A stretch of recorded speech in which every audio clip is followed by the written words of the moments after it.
Today we will learn how to erase a USB drive in macOS Sequoia without using disk utility or the terminal app. Hello friends and welcome back to MZ Learning.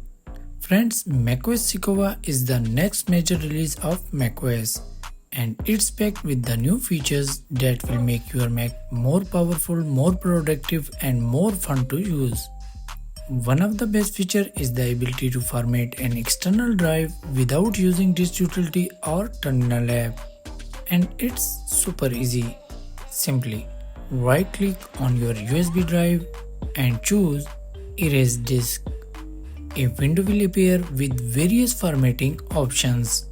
Choose your preferred format and hit the erase button. It's that simple. If you want, you can even encrypt your drive right from here. All the formatting options in disk utility are available here, except for the scheme option. Hopefully it will be included in the next update.